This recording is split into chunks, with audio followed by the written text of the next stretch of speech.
नमस्कार, maths by DK Sharma YouTube channel पे आप लोगों का स्वागत है। आज हम लोग सेट नंबर 135 करेंगे और इस सेट का पीडीएफ आप लोगों को टेलीग्राम चैनल पे मिल जाएगा। टेलीग्राम चैनल का नाम है मैथ्स बाय डीके शर्मा।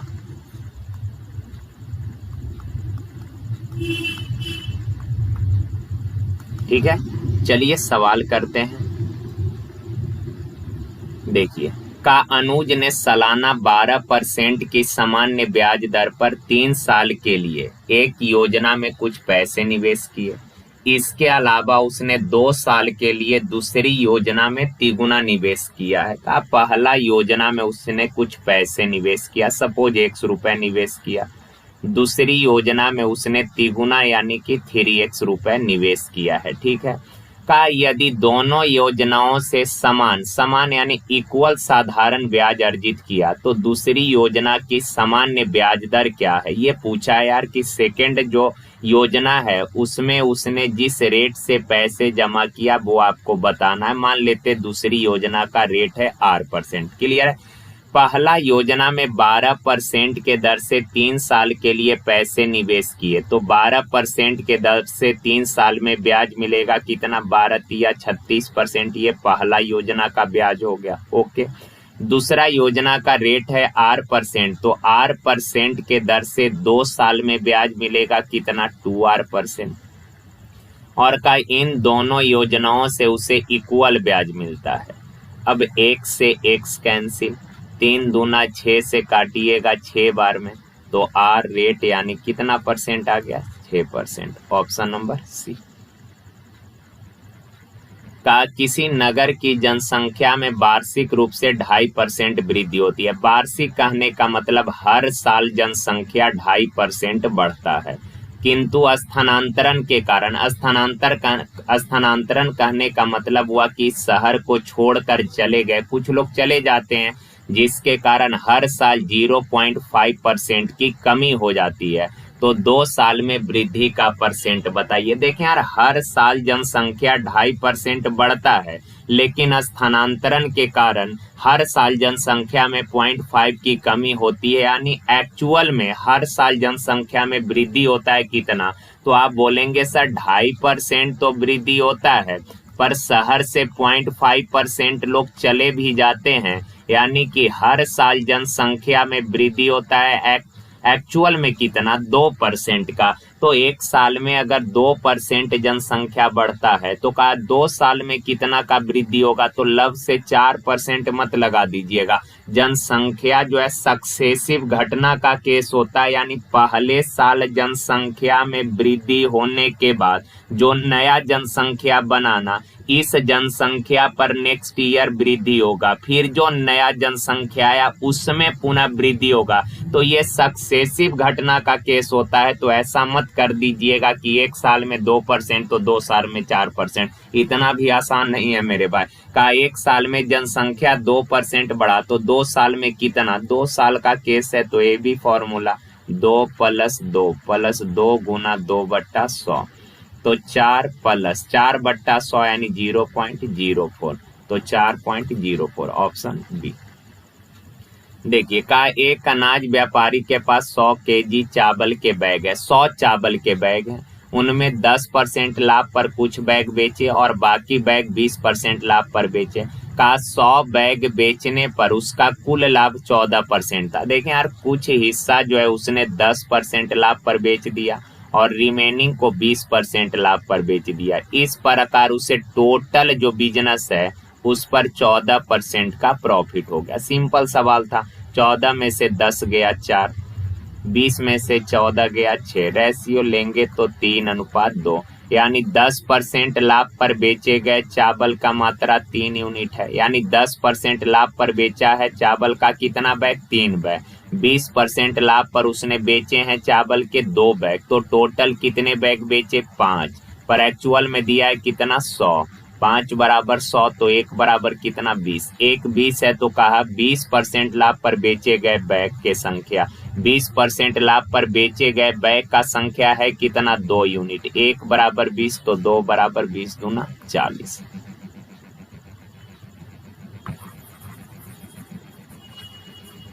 देखिए का पहली तीन संख्या का औसत चौथी संख्या का दोगुना है। पहली तीन संख्या का जो एवरेज है, सपोज 4 नंबर ABCD है, का पहली तीन संख्या का जो एवरेज है ये चौथी संख्या से तिगुना है। पहली दोगुना है, पहली तीन संख्याओं का एवरेज चौथी से दोगुना है, तो चौथी का एवरेज अगर 1 है तो पहली तीन संख्याओं का एवरेज कितना हो जाएगा 2।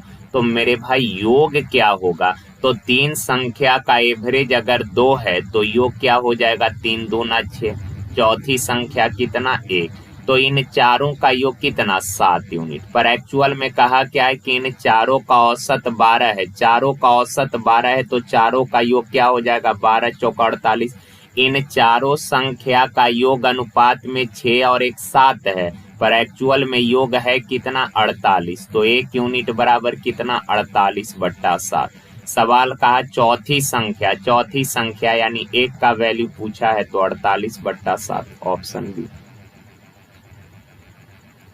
देखिए कहा ए अकेले उतना दक्ष है जितना कि बी और सी दोनों मिलकर। ए अकेले उतना दक्ष है यानी कि ए का जो एफिशिएंसी है वो बी तथा सी के एफिशिएंसी के बराबर है। ए का सिंगल एफिशिएंसी बी तथा सी के कंबाइंड एफिशिएंसी के इक्वल है।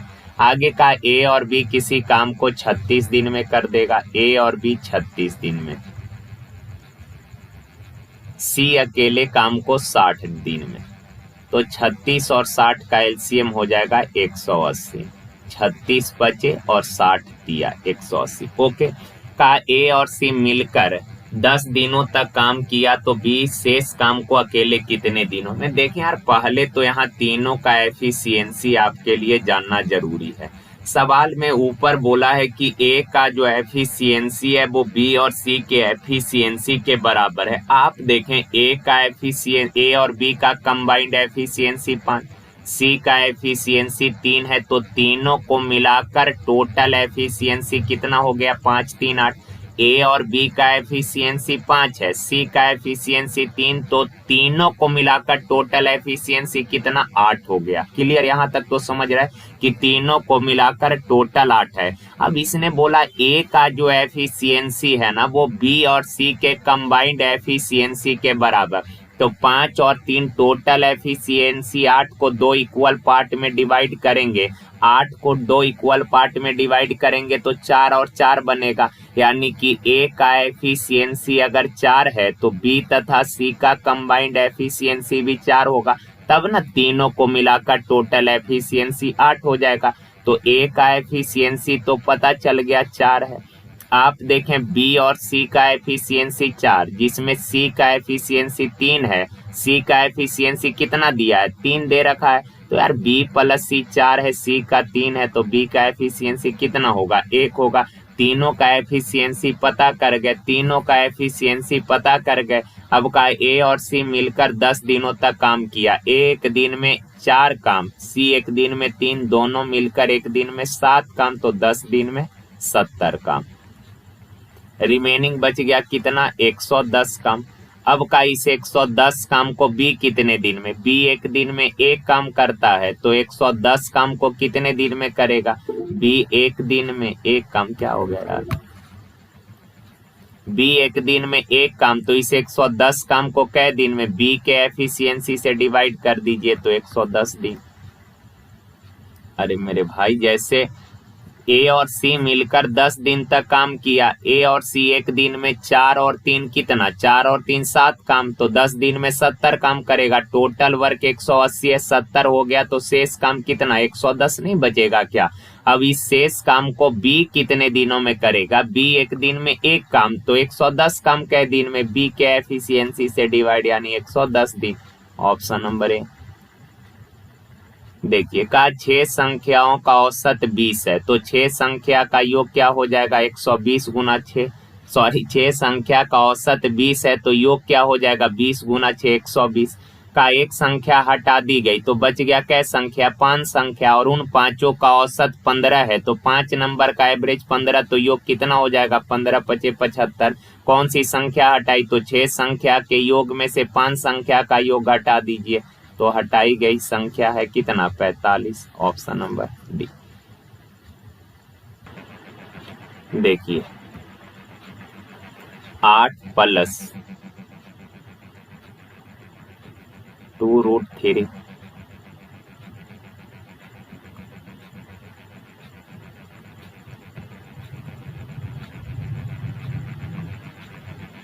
ये दिया है रिलेशन ए प्लस बी का वैल्यू पूछा है। तो देखें यार पहले तो इसको रेशनलाइज करना पड़ेगा और इस चीज में आप लोगों को महारत हासिल है, आप लोग खुद से भी कर लेंगे इसको। पर देखिए हम लोग कर लेते हैं, नीचे वाला के कंजुगेट से अगर आप ऊपर नीचे गुना करेंगे तो प्लस का कंजुगेट क्या हो जाएगा माइनस, यानी 3√3 माइनस का 5, और बट्टा में तो आपको पता ही है a plus B into A minus B हो जाएगा, यानी A square minus B square. तो 3√3 का स्क्वायर 9 तिया 27, 5 का स्क्वायर कितना 25, 27 में से 25 जाएगा, बट्टा में बचेगा 2। ठीक है, अब 8 से सब में गुना तो 8 तिया 24√3 माइनस 40 प्लस 2 तिया 6 √3 गुना √3 3 तो 6 तिरिक 18 माइनस 10√3 और बट्टा में 2। अब मेरे भाई 24√3 में से 10√3 जाएगा 14√3 और प्लस माइनस 40 प्लस 18 है तो माइनस का क्या हो जाएगा 28। अब बट्टा में 2 है, 2 से काटिएगा तो ये 7√3 और माइनस 14 आ जाएगा। तो इस चीज को अगर आप रेशनलाइज करेंगे तो क्या आ जाएगा 7√3 माइनस का 14 बराबर a√3 माइनस का भी। ओके ना, इस चीज को हटा देते हैं। देखिए अब बराबर के दोनों साइड आप कंपैरिजन कर लीजिए। चूंकि आपको पता है सर एक समीकरण है और यहाँ 2 वेरिएबल है, ए और बी 2 वेरिएबल है, तो इसको आप सॉल्व कर नहीं सकते, यहाँ से कंपेयर करना पड़ेगा। और कंपैरिजन के लिए दोनों साइड का अरेंजमेंट एक जैसा होना चाहिए।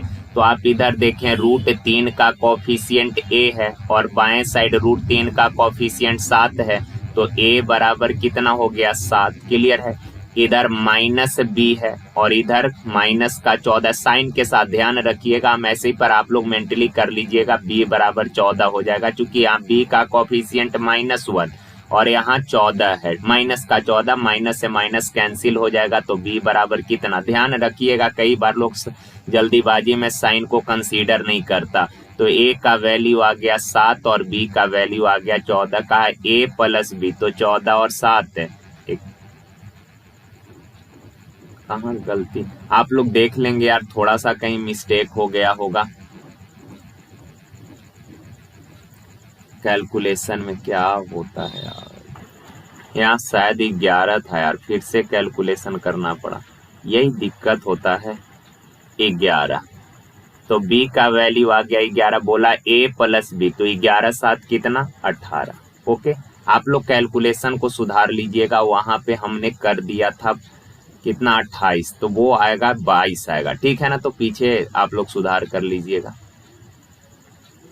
देखें, का हिमांशी ने एक टी शर्ट इसके अंकित मूल्य से 20% छूट पे खरीदी, तो मार्क प्राइस सपोज है 100, 20% डिस्काउंट यानी खरीदे होंगे कितना में 80 में का, परंतु इसे अंकित मूल्य पर बेच दिया गया। अंकित मूल्य पर 20% डिस्काउंट में खरीदा है कितने में 80 में, और मार्क प्राइस पे बेच दिया। तो यार मार्क प्राइस अगर 100 यूनिट है तो बेचा भी होगा कितने में 100 में, तो 80 में खरीदे 100 में बेच दिए, कितने का प्रॉफिट हो गया 20 का।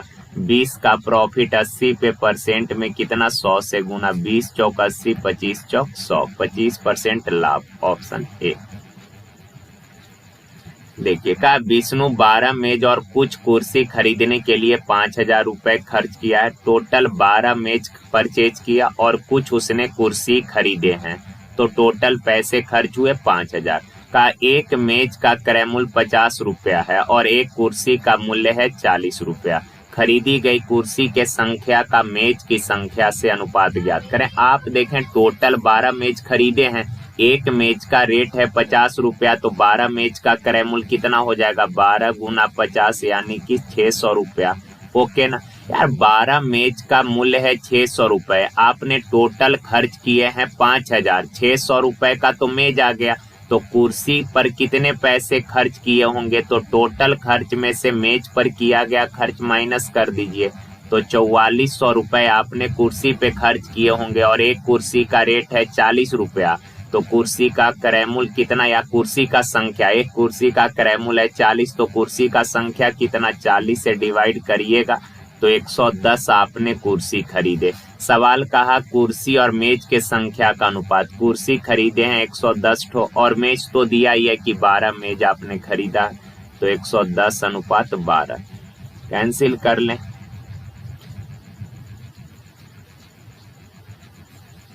2 से काटिएगा 55 और 2 से काटिएगा 6, 55 अनुपात 6, ऑप्शन बी। देखिए 1.43, 1.87 और ये है 20.9। ठीक है ना। देखें यार, डेसिमल वाले नंबर का जब भी एलसीएम एचसीएफ निकालना हो, एक तो तरीका आप फ्रैक्शन बना के भी निकाल सकते हैं। ठीक है, आप ऐसे इसको सीधे कर लीजिए। डेसिमल के बाद सबसे पहले तो हर जगह डिजिट का संख्या सेम होना चाहिए। यहाँ डेसिमल के बाद 2 डिजिट, यहाँ डेसिमल के बाद 2 डिजिट, यहाँ भी डेसिमल के बाद 2 डिजिट बनाना पड़ेगा, तो 1 0 लगा दें। अब डेसिमल को अपने अपने जगह से हटा दीजिए, तो ये नंबर आ गया आपके पास कितना, 143, 147 और 2090। ठीक है ना। का इनका HCF ज्ञात करें तो सारा ऑप्शन आप देखेंगे 10 है, बाकी सब में 11, डेसिमल को इग्नोर कर दीजिए तो 11, बस 10 है। क्या 10 से सारा नंबर कटेगा क्या? आप बोलेंगे सर ये दोनों 10 से नहीं कटेगा। HCF कहने का मतलब वह बड़ी से बड़ी संख्या जो इन सभी को डिवाइड करे। तो 11 है, बाकी तो तीनों ऑप्शन में 11 है, इसका मतलब इन सबों का HCF क्या हो जाएगा, 11 हो जाएगा। ठीक है ना। आंसर हो गया 11। पर ध्यान रखिएगा हर जगह डेसिमल से पहले, सॉरी डिजिट से, कितने अंकों से पहले डेसिमल है, तो आप बोलेंगे सर 2 अंकों से पहले डेसिमल है। तो ये जो HCF आया ना, इसमें भी 2 अंक से पहले डेसिमल लगा दीजिए, यानी इनका HCF आ जाएगा 0.11, यानी ऑप्शन नंबर ए। देखें का इसका वैल्यू निकालना, तो ये तो आसान सा है कि ये a + b का होल स्क्वायर और माइनस a - b का होल स्क्वायर। तो a + b का होल स्क्वायर में से a - b का होल स्क्वायर घटाइएगा, तो ये चीज याद होना चाहिए। हम दिखा देते a² + b² + 2ab होता है, माइनस a - b का होल स्क्वायर क्या होगा, a² + b² - 2ab। तो ये a² + b² + 2ab minus a² - b² + 2ab। Okay, ये कैंसिल हो जाएगा, तो क्या 4ab बचेगा। तो ये चीज याद रखिएगा, a + b के होल स्क्वायर में से अगर a - b का होल स्क्वायर घटाइएगा क्या हो जाएगा, ये 4ab और बट्टा में ट्वाइस ऑफ ab है। ab से भी 2 दूना 4, तो ये 2। ये फॉर्मूला बेस्ड सवाल होता है, बस और कुछ नहीं। देखिए 480 का 75%, तो 480 का 75% यानी 3/4 प्लस 540 का x% यानी x/100 बराबर दिया 603। अब यार 4 से काटिएगा तो 12 चौक 48, 12 तिया 36, 360। 1 0 से 1 0 काट ही देते हैं, तो ये है 54x और बट्टा में 10। 12 तिया 36, 360 इधर आके घट जाएगा, कितना बचेगा, 3 4 2 143। 2 बचे 10 और 2 से 27 दूना 54, 9 सत्ते 63, 9 दूना 18, 6, 9 बार में ये कटेगा, तो x का वैल्यू कितना, 45। देखिए का 2 धनात्मक पूर्णांकों का अनुपात दिया है 3:4। 2 नंबर हैं, इनका रेशियो है 3:4। ओके, का इनका योगफल 70 है। दोनों नंबर का योगफल 70 है। प्रत्येक पूर्णांक में कितना जोड़ा जाए कि उनका अनुपात 5:6 हो जाए। प्रत्येक नंबर में क्या जोड़ा जाए कि उनका रेशियो 5:6 हो जाएगा। प्रत्येक नंबर में जोड़ने की बात किया है, तो आप देखें यार, पहला संख्या है 3 हो गया 6, यानी कि इसमें कितने का ऐड, कितना वृद्धि हुआ, 2 का। ये 4 से 6 हो गया, कितना वृद्धि हुआ, 2। यानी प्रत्येक नंबर में दो दो का वृद्धि हुआ, प्रत्येक नंबर में क्या जोड़े, यानी दोनों में सेम नंबर ऐड करने की बात किया है। तो यहाँ तो दोनों जगह का डिफरेंस सेम है ही, अगर डिफरेंस सेम नहीं होता तो डिफरेंस को सेम बना लेते, पर यहाँ पे डिफरेंस सेम ही है कि दोनों नंबर में दो दो का वृद्धि हुआ। अच्छा, पहला नंबर था 3, दूसरा नंबर 4, तो दोनों का योग कितना 7, लेकिन दिया है कितना 70, 7 बराबर 70, तो 1 बराबर कितना 10, 1 10 है तो 2 का हर नंबर में वृद्धि की है, 1 10 तो 2 बराबर कितना 20, ऑप्शन नंबर बी। देखिए का एक किले में तैनात 1200 सिपाहियों के लिए 28 दिन का खाद्य सामग्री है। 4 दिन बाद कुछ सिपाही किला छोड़कर चले गए। अच्छा, 4 दिन बाद कुछ लोग गए हैं ना, यानी 4 दिन तक तो सबने भोजन किया, तो 1200 लोगों के लिए 28 दिन का भोजन था। 4 दिन बाद कुछ लोग चले गए, 4 दिन बाद गए हैं, यानी 4 दिन तक सबने भोजन किया, तो 1200 लोगों के लिए शेष भोजन बच रहा था कितने दिनों का, ये रिमेनिंग फूड बच रहा था 24 दिनों का। ओके ना। का कुछ लोग चले गए, कुछ लोग चले गए, हमने माना x लोग चले गए, तो 1200 थे, x चले गए तो रिमेनिंग बच गया 1200 माइनस x। कहा कि जिससे उपलब्ध खाद्य सामग्री 32 दिन तक चलती है। अब ये बचे लोग जो है ना, शेष भोजन को कितने दिनों तक किया, 32 दिन तक। तो ये सेकेंड डाटा से शेष भोजन का मात्रा, ये फर्स्ट डाटा से है, दोनों शेष है अतः आपस में बराबर। अब काट पीट कर लीजिए आप, देखें 8 चौक 32, 8 तिया 24, 4 से काटिएगा 4 तिया 12, 300, तो ये हो जाएगा 3 तिरिक 900, 1200 माइनस x, तो x बराबर कितना 300, ऑप्शन नंबर ए। का एक व्यक्ति को 160 रुपए प्रति केजी के दर से टाइप ए की चाय बेचने पर 20% की हानि होती है।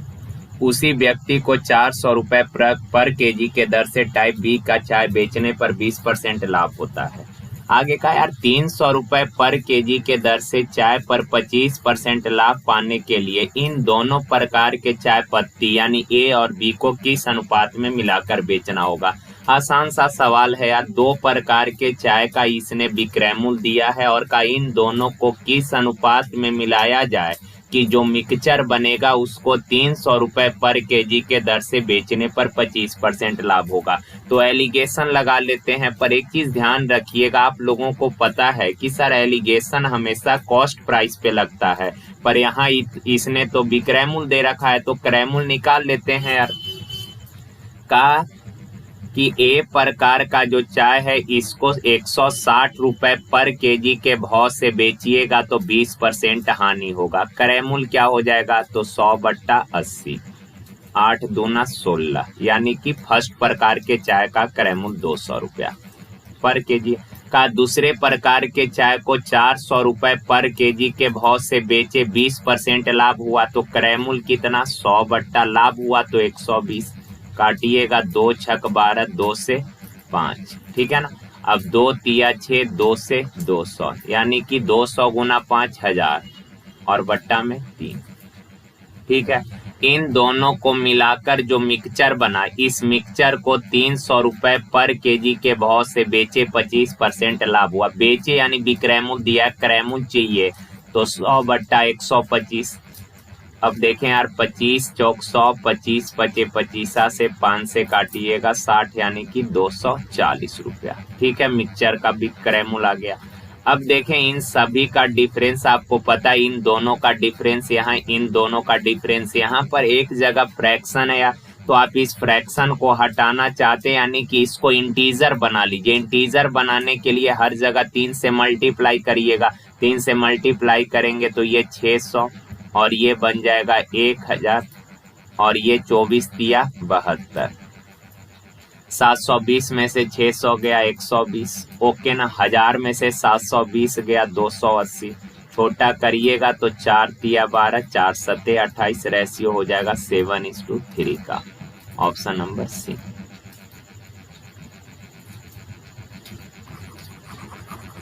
देखिए का एक पाइप किसी टंकी को 4 घंटे में भरेगा जबकि दूसरा इसे 10 घंटे में खाली कर देगा। पहला 4 घंटे में भरेगा और दूसरा 10 घंटे में खाली करेगा। 4 10 का एलसीएम 40, 20 भी आप ले सकते हैं। 4 पचे 20 भरने वाला है प्लस से 10 दूना 20 खाली करने वाला माइनस से। कहा दोनों पाइपों को एक साथ खोला गया जब टंकी आधा खाली था। कहा ज्ञात कीजिए कितने समय में टंकी पूरा भर जाएगा। देखें यार, टोटल 20 लीटर का टैंक है, आधा खाली था, तो 20 का आधा कितना 10 लीटर खाली है। तो कहा ये 10 लीटर भरने में कितना समय लगेगा, 1 घंटा में या 1 मिनट, घंटा है तो अब 1 घंटा में 5 लीटर भरेगा, बी 1 घंटा में 2 लीटर खाली करेगा। जब दोनों साथ में चलेगा तो हर घंटे टैंक में पानी 3 लीटर जाएगा। चूंकि ये 5 लीटर खाली कर रहा है, भर रहा है, और बी 5 लीटर खाली कर रहा है, तो हर घंटे टैंक में पानी जाएगा 3 लीटर। तो 10 लीटर भरने में कितना समय, 10/3 यानी 3 सही 1/3 घंटा। करने का मतलब 3 घंटा 1/3 आवर को मिनट में लाइएगा, 60 से गुना तो 20 दिया 60 यानी कि 20 मिनट। 3 घंटा 20 मिनट, ऑप्शन डी। देखिए का एक छात्र को एक भिन्न का 3/5 ज्ञात करने को कहा गया। कोई भिन्न है सपोज x, ओके ना। अब ऐसा नहीं कर दीजिएगा कि भिन्न है तो x/y मान लिए, फिर 2 वेरिएबल आ जाएगा, एक इक्वेशन बनेगा, सॉल्व करना थोड़ा मुश्किल बन तो जाएगा सब, पर थोड़ा कैलकुलेशन कॉम्प्लिकेटेड हो जाएगा। भिन्न हमने मान लिया x, अगर भिन्न x माने हैं तो x का वैल्यू फ्रैक्शन में ही आएगा। तो कहा एक भिन्न है x जिसमें 3/5 से गुना करने को कहा गया। 3/5 से अगर गुना करते तो रिजल्ट क्या आ जाता, 3x/5 आता। जैसा बोला गया वैसा करते तो ये सही रिजल्ट देता, पर गलती से उसने भिन्न में 3/5 से भाग दे दिया। भिन्न है x, इसमें 3/5 से भाग दे दिए तो बट्टा वाला 5 ऊपर चला जाएगा यानी कि 5x/3। तो ये आपने गलती किया है तो ये गलत रिजल्ट आया। और कहा ये जो परिणाम है का इस प्रकार प्राप्त परिणाम सही वाला से 32/75 अधिक है। ये गलत जो रिजल्ट है ना, ये ओरिजिनल से ज्यादा है, तो ज्यादा में से कम को घटाइए, कितना 32/75। बस सॉल्व कर लेना है। एलसीएम 15, 3 पचे 5 25, 5 दिया 3 दिया 9, 25 में से 9 जाएगा 16 है बराबर 32/75। 16 से काटिए 2 बार में और 15 से 5 बार में, यानी कि फ्रैक्शन आ गया कितना 2/5। ठीक है। अब सवाल बोला कि सही परिणाम, भिन्न पूछता तब आंसर 2/5 हो जाता, पर इसने बोला सही परिणाम क्या है।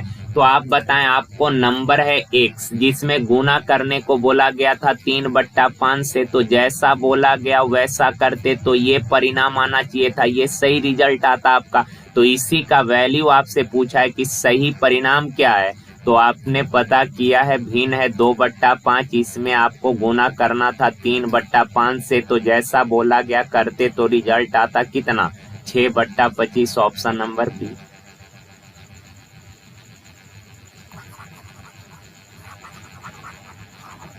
देखिए a² + b² + 2b + 4a + 5 0 है, a - b/a + b का मान निकालना है।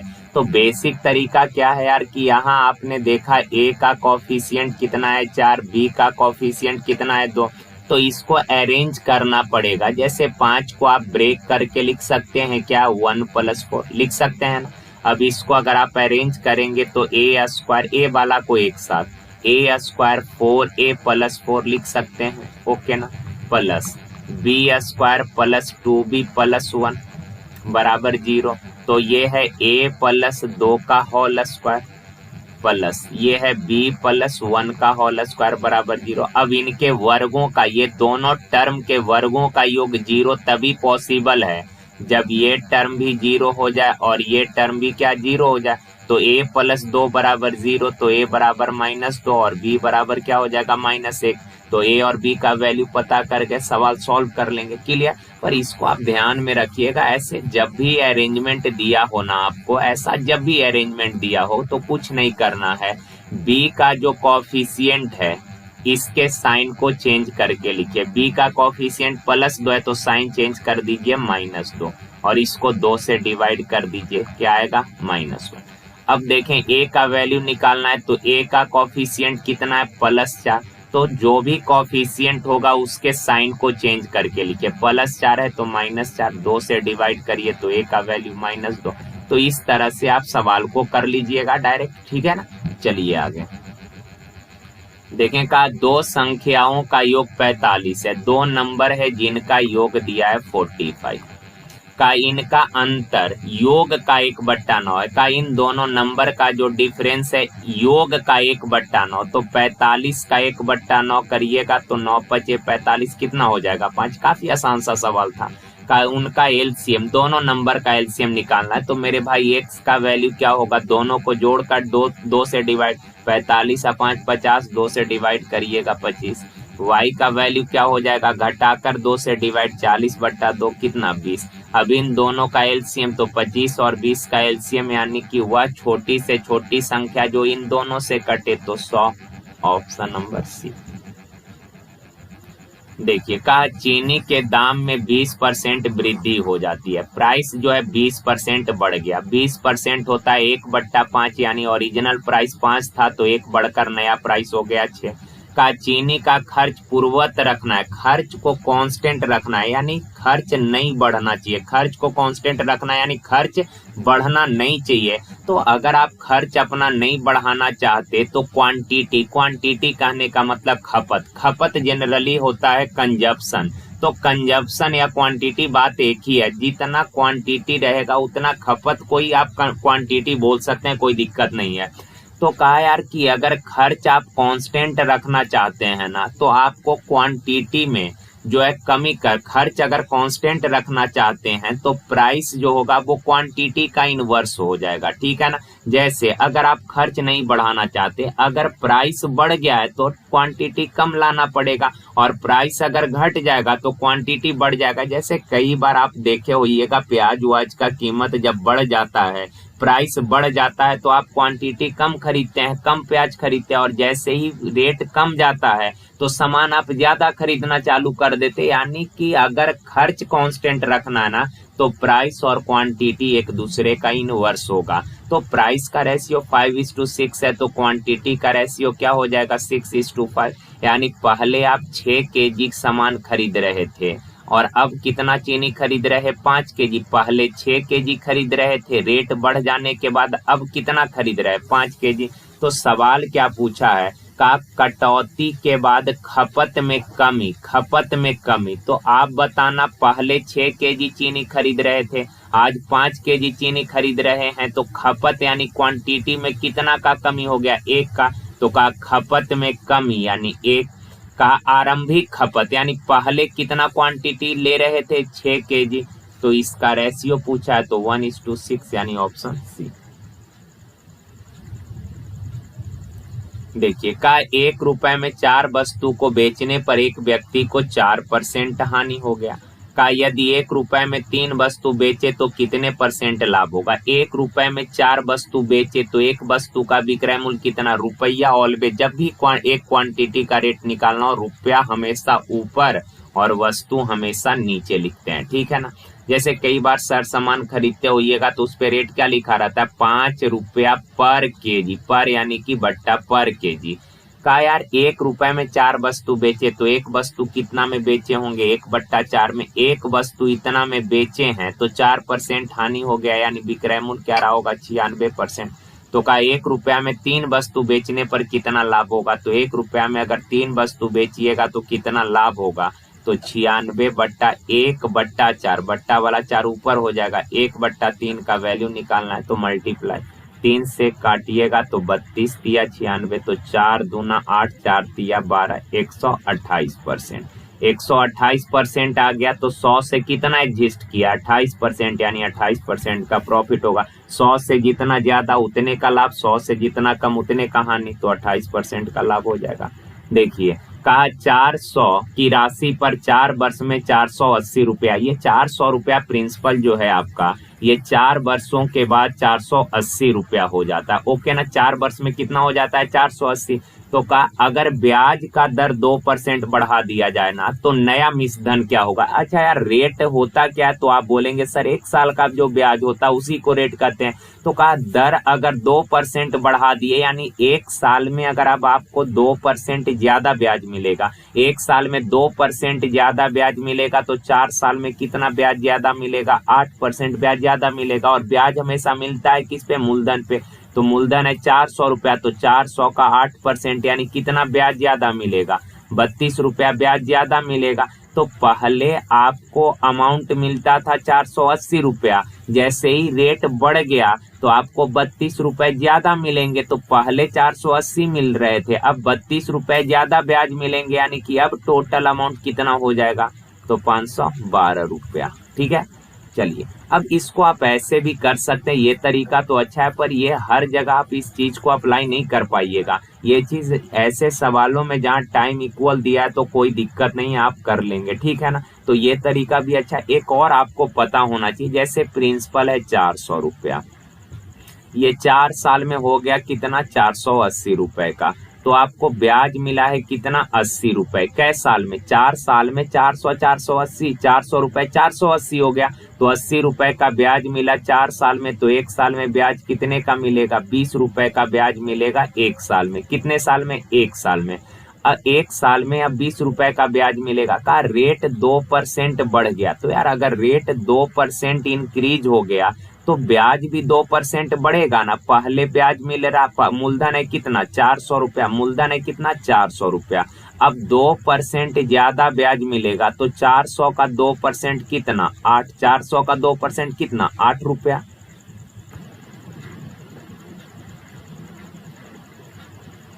क्या हो गया?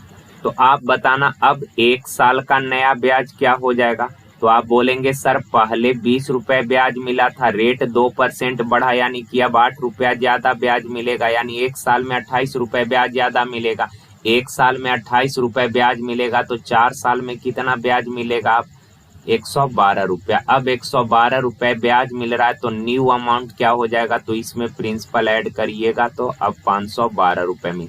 थोड़ा सा आपको यहाँ लगेगा क्या सर ऐसे आपने बता दिया, वो कितना अच्छा था, एक साल में 2% तो 4 साल में 8%, 400 का 8% यानी 32 रुपया ज्यादा ब्याज मिलेगा। पहले 480 मिलता था, 32 ज्यादा, यानी कि नया अमाउंट हो जाएगा 512। पर आप ऐसे कीजिए ना, आगे जब सवाल मिलेगा तो इसी तरीका से वो सवाल बनेगा, ऐसे आप नहीं कर पाएंगे, ठीक है ना।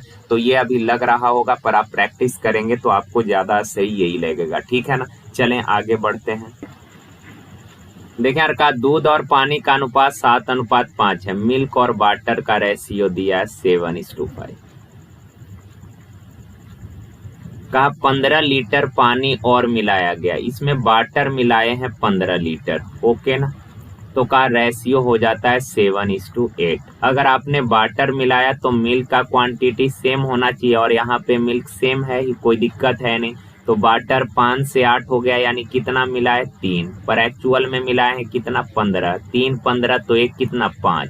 का मिश्रण में पानी की कुल मात्रा, नए मिश्रण में पानी का मात्रा, तो नया वाला मिक्सचर में वाटर है 8, 1 बराबर 5, तो 8 बराबर 40। देखिए x minus by minus Z minus के 2 3 5 दिया है। तो देखें जरा इस इक्वेशन को आप गौर से देखेंगे ना, तो आपको लग रहा होगा कि सर फर्स्ट और सेकंड टर्म का जो सम है ना, फर्स्ट और सेकंड का सम थर्ड के बराबर है, 2 3 5 हो जाएगा।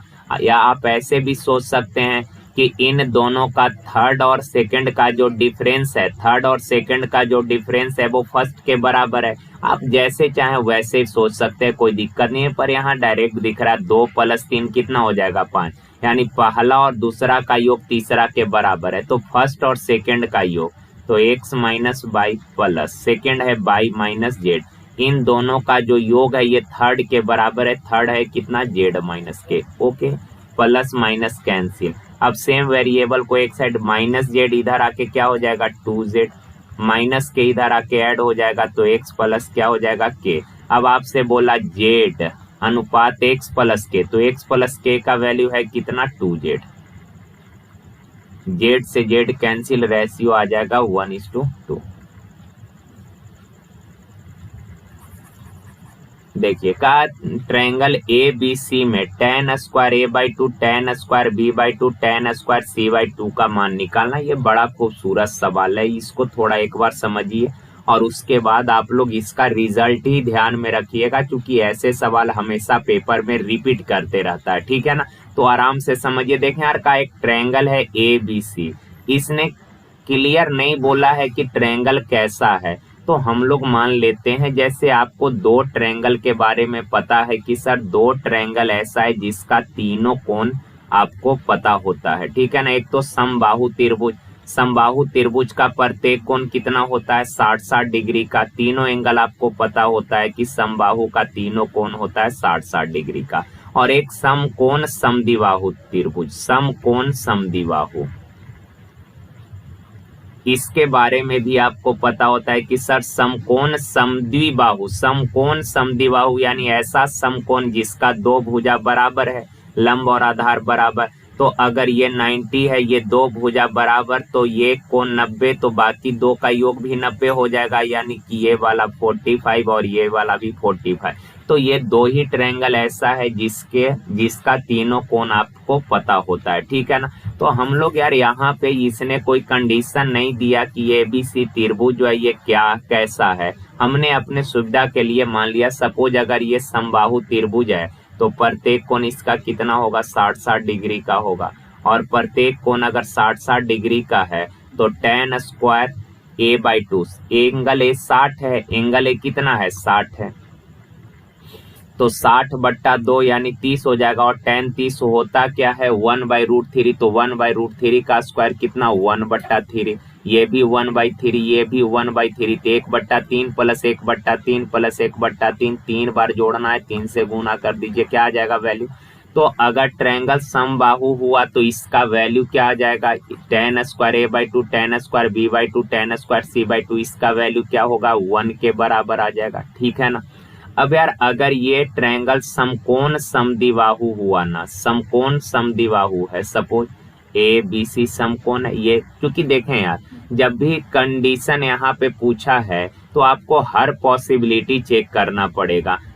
अगर समबाहु लेंगे तो इसका वैल्यू 1 के बराबर हो जाएगा, और अगर आप यहाँ समकोण समद्विबाहु लीजिएगा, क्योंकि यही दो ट्रायंगल के बारे में आपको पता होता है, समकोण समद्विबाहु लेंगे तो ये 45, ये वाला भी कितना हो जाएगा 45।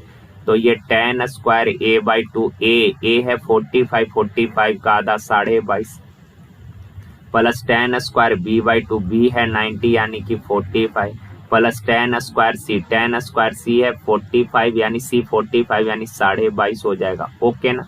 अब एक चीज आप ध्यान में रखना, 22.5 tan 22.5 डिग्री होता है √2 - 1, ठीक है ना, 22.5 √2 - 1।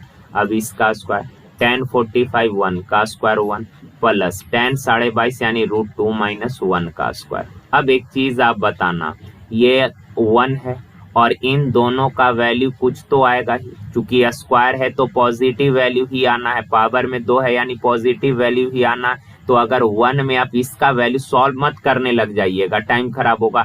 आपको यहाँ पे कंपैरिजन करना है, तो बस वैल्यू ये पता कर लीजिए कि इसका वैल्यू क्या आ सकता है। तो 1 में अगर कुछ भी ऐड करेंगे तो रिजल्ट 1 से तो बड़ा आएगा, रिजल्ट 1 से क्या आ जाएगा बड़ा, तो इसका जो वैल्यू आएगा ये 1 से बड़ा भी होगा। तो आप ये चीज ध्यान में रखना कि अगर समबाहु त्रिभुज है 1 के बराबर, समकोण समद्विबाहु 1 से बड़ा, यानी कि दो पॉसिबिलिटी है कि अगर कोई भी ट्रायंगल रहा तो उसमें जो है इसका value tan square A/2, tan square B/2, tan square C/2 का वैल्यू 1 से बड़ा या 1 के बराबर होता है, ठीक है ना। ये चीज आप याद रखिएगा, क्लियर है बात। चलें आगे।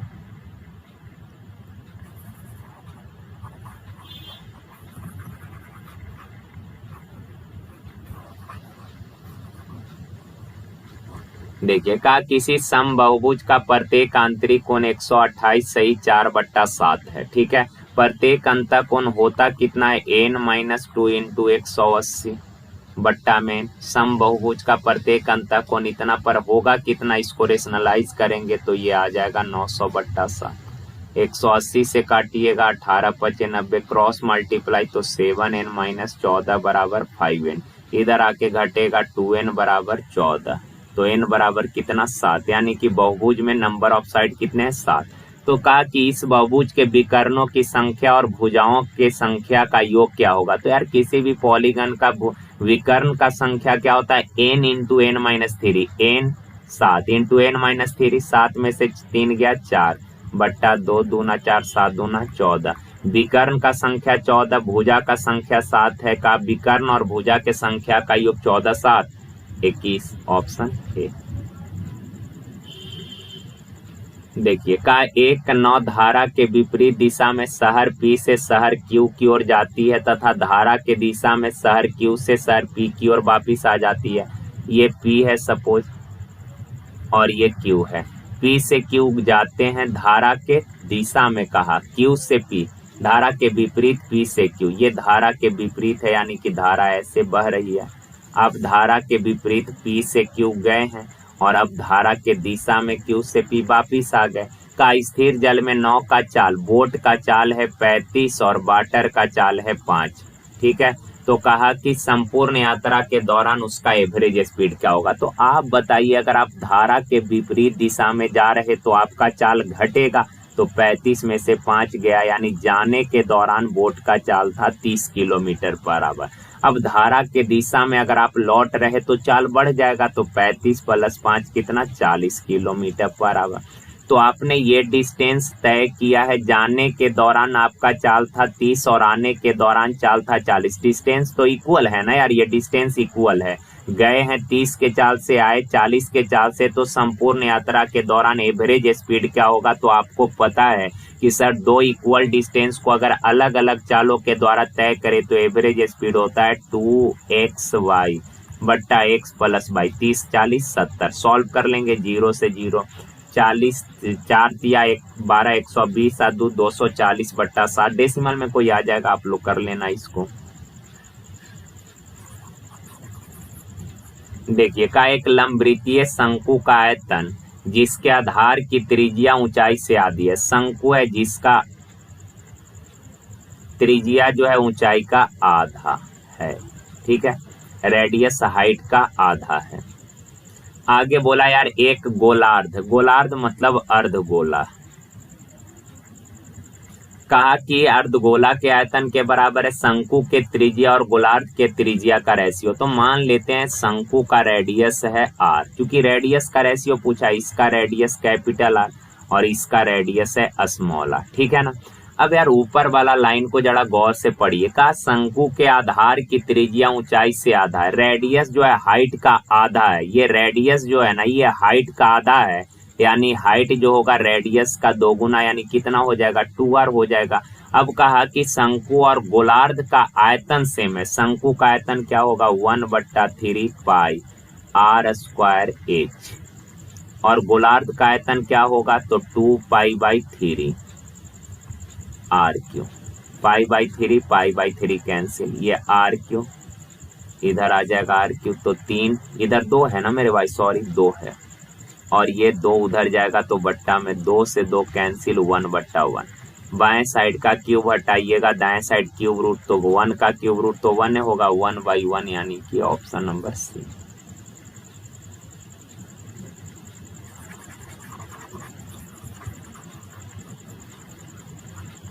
देखिए का एक समभुज कोणीय षष्ठभुज, एक षष्ठभुज है, सम षष्ठभुज है।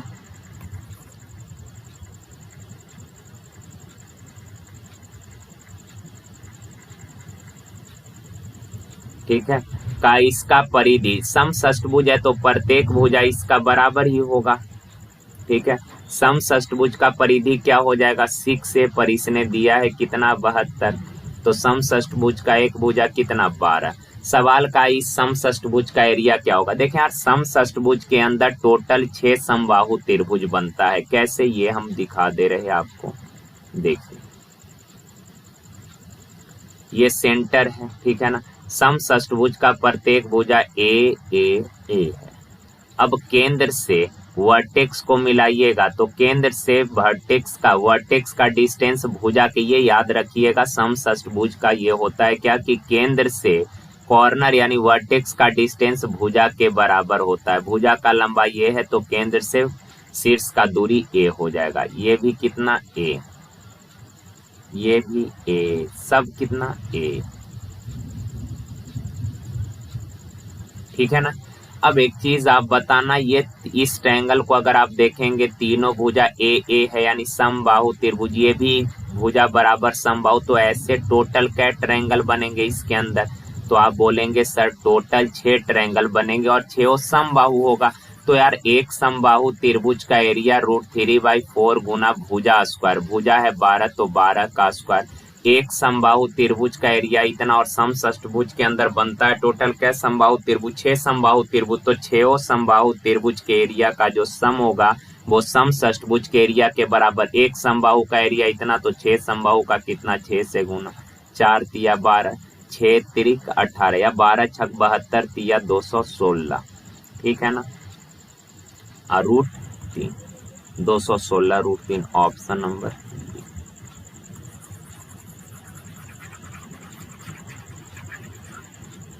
देखिए का दो वृत्त एक दूसरे को बिंदु x पर बाह्य रूप से स्पर्श करते हैं, x पर का PQ दोनों वृत्तों को P और Q बिंदु पर स्पर्श करता है। देखें यार ये दो वृत्त है, ओके ना, का ये दोनों वृत्त एक दूसरे को x पॉइंट पे स्पर्श करता है, और कहा कि इनके एक उभयनिष्ठ स्पर्श रेखा है जो इन दोनों वृत्तों को P एवं Q पॉइंट पे स्पर्श करता है। तो कहा वृत्त का रेडियस अगर कैपिटल और बड़ा वाला का रेडियस कैपिटल आर, छोटा वाला का रेडियस स्मॉल आर है, तो PQ स्क्वायर का मान ज्ञात करना है। तो ये चीज आपको याद होना चाहिए, PQ बराबर यानी कि अगर दो वृत्त तीन कंडीशन होता है, तीनों आप पहले देख ही ले यार। देखिए जैसे ये दो वृत्त हैं, ठीक है ना, इन दोनों वृत्तों के ये उभयनिष्ठ अनुस्पर्श रेखा है। स्टेट वाला को अनुस्पर्श बोला जाता है, स्टेट वाला को क्या बोलते हैं? अनुस्पर्श, ठीक है। और एक होता है ट्रांसवर्स,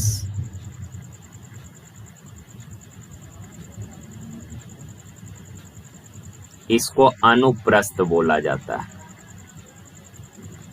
ध्यान रखिएगा, नाम इंपॉर्टेंट है। स्टेट उभयनिष्ठ स्पर्श रेखा तो दोनों है, उभयनिष्ठ कहने का मतलब कॉमन, दोनों वृत्त को स्पर्श कर रहा है, तो ये उभयनिष्ठ स्पर्श रेखा है, ये भी उभयनिष्ठ स्पर्श रेखा है। पर स्टेट वाला को बोलते हैं अनुस्पर्श और ट्रांसवर्स यानी तिरछा वाला को बोलते हैं अनुप्रस्थ। स्टेट वाला को अनुस्पर्श क्या बोलते हैं? अनुस्पर्श, और तिरछा वाला को अनुप्रस्थ, अनुस्पर्श अनुप्रस्थ, अनुस्पर्श और अनुप्रस्थ, ओके ना।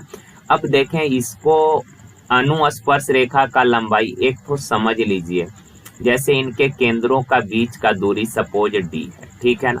अब यार ये केंद्र से स्पर्श बिंदु को मिलाइएगा तो ये 90 डिग्री बनेगा, और ये बड़ा वृत्त का रेडियस कैपिटल आर, केंद्र से स्पर्श बिंदु को मिलाइएगा तो ये रेडियस से स्पर्श बिंदु को मिलाए तो ये 90 डिग्री बनेगा।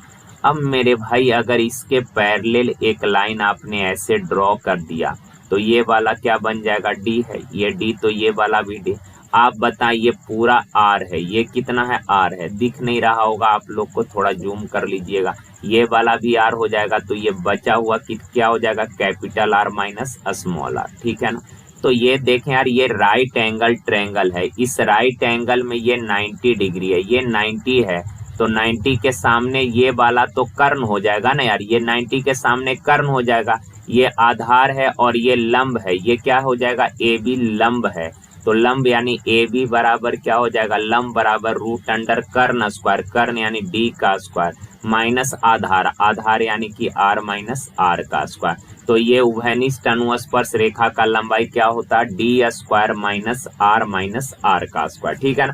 तो ये चीज आप ध्यान में रखिएगा कि अगर स्टेट है, क्या है? स्टेट, स्टेट तो उभयनिष्ठ अनुस्पर्श है, तो इस अनुस्पर्श रेखा का लंबाई क्या होगा? अनुस्पर्श रेखा का लंबाई होगा √d, d यानी केंद्रों के बीच का डिस्टेंस d है, केंद्रों के बीच का दूरी d, तो d square minus capital R minus small r का स्क्वायर। और ये तिरछा वाला का लंबाई होता है √d square minus capital R plus small r का स्क्वायर, ठीक है ना।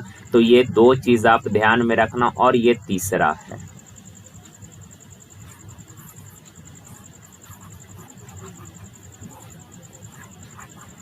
देखिए ये PQ का लंबाई क्या होता है ये भी समझ ले यार। आप बताइए, ये बड़ा वृत्त का रेडियस सपोज कैपिटल R है और ये छोटा वृत्त है तो इसका रेडियस है स्मॉल r, ठीक है ना।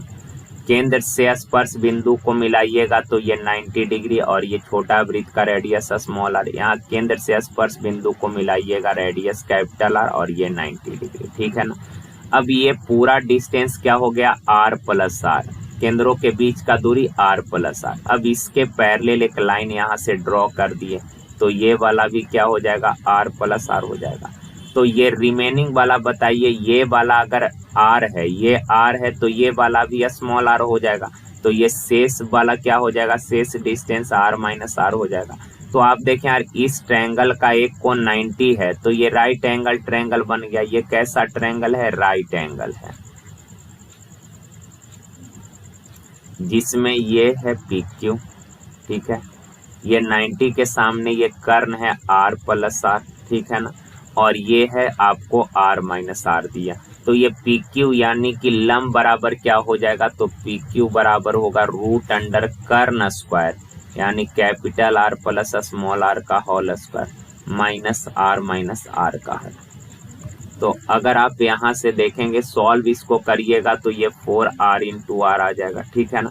तो ये चीज अब आपको डायरेक्ट ध्यान में रखना है क्या, कि अगर दो वृत्त एक दूसरे को स्पर्श कर रहा है तो इसके उभयनिष्ठ स्पर्श करेगा तो उभयनिष्ठ स्पर्श रेखा का जो लंबाई होगा यानी PQ बराबर हो जाएगा root under 4r into r, ठीक है ना। PQ बराबर क्या हो जाएगा, 4r इंटू r। कई बार आपसे पूछ देगा PQ स्क्वायर क्या होगा, तो बाएं साइड अगर स्क्वायर करेंगे तो दाएं साइड भी स्क्वायर, तो अगर स्क्वायर करेंगे रूट कैंसिल हो जाएगा तो 4r इंटू r, ठीक है ना। तो ये चीज आप लोग ध्यान में रखिएगा। अनुस्पर्श और एक होता है अनुप्रस्थ स्पर्श रेखा। अनुस्पर्श में दो कंडीशन, एक तो अगर वृत्त अलग अलग है, वृत्त अलग अलग है तो उभयनिष्ठ अनुस्पर्श रेखा का लंबाई क्या हो जाएगा, root under d square minus capital R minus small r का होल स्क्वायर। और अगर दोनों वृत्त अगर एक दूसरे को स्पर्श कर रहा है तो उभयनिष्ठ अनुस्पर्श रेखा PQ का लंबाई क्या हो जाएगा, 4r इंटू r। कई बार PQ स्क्वायर पूछ देगा तो स्क्वायर करेंगे रूट हट जाएगा तो 4r इंटू r हो जाएगा। क्लियर है ना, ऑप्शन नंबर है। तो चलें मेरे भाई, आज के लिए यहीं तक। थैंक यू, धन्यवाद। एक सेट और बच गया है यार, 136, उसको हम कल लोग कर लेंगे, हम लोग कल कर लेंगे, ठीक है। और कल 137 का भी वीडियो यानी कल भी 2 सेट का वीडियो अपलोड कर देंगे, काम हो जाएगा, ठीक है। तो चलें आज के लिए यहीं तक। थैंक यू, धन्यवाद।